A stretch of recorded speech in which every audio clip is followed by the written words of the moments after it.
I'm Kate Hudson. I'm General Secretary of the Campaign for Nuclear Disarmament. Greetings from North London in the time of the lockdown.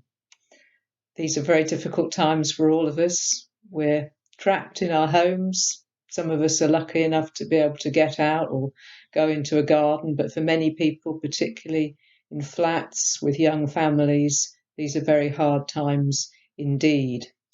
There are many of us facing ill health, being separated from our loved ones at this time.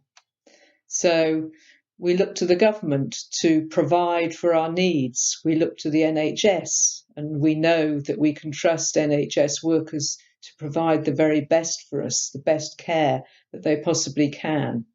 But I know we're all very dispirited and angry as well that our NHS workers, other frontline workers, people like bus drivers and so on, 8 bus drivers I discovered have died as a result of Covid-19. These people aren't getting the kind of protective equipment they need, and our hospitals are chronically underfunded.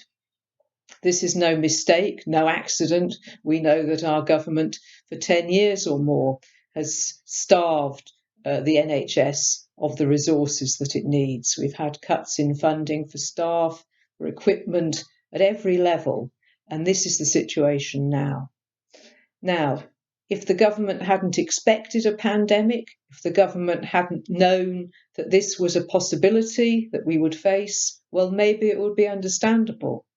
But the terrible thing is that for a decade or more, perhaps for the whole of this century, our governments, successive governments, have been alert to the fact that pandemics and other health emergencies, things like resistance to antibiotics and so on, new infectious diseases, particularly animal originated, these are what they call a tier 1 threat to our security.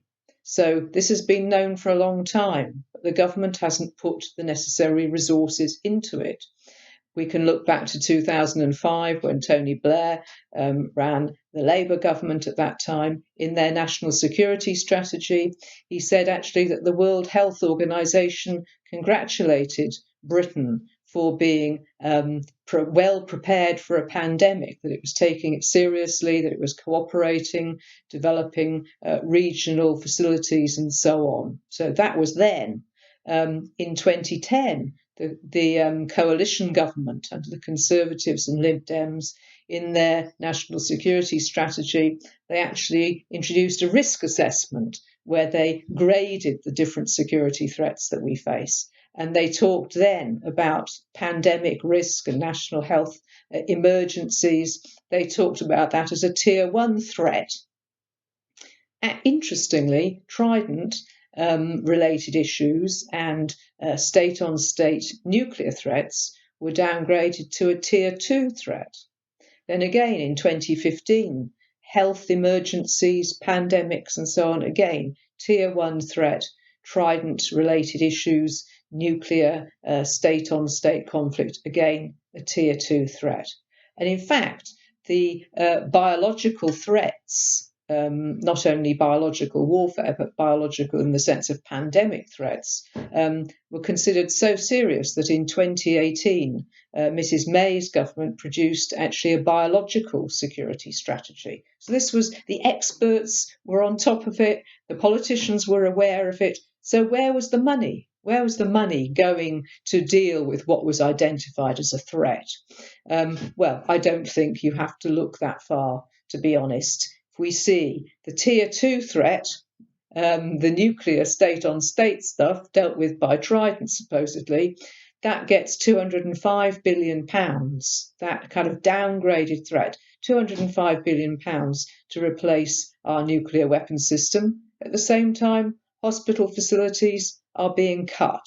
So that is the situation. That is one of the key reasons why we're facing this health disaster, that we're under-equipped, the resources, the materials aren't there. Health workers, doctors, nurses and others are dying from the pandemic with insufficient protective equipment. The government has to change its priorities. It identifies the problem, it has to put the money into solving it. It has to stop spending our money, our national resources, on weapons of mass destruction, and it has to properly fund our National Health Service. If you agree, then please go to our website. We have a facility there for you to write to your MP demanding change in this area. Please do everything you can. Write to your local newspapers, talk to people, talk to your friends and colleagues. If you're in a political party or a trade union, please do what you can online, of course, to raise these issues and make sure that our national resources are spent on our human security, our genuine human security. Thank you very much.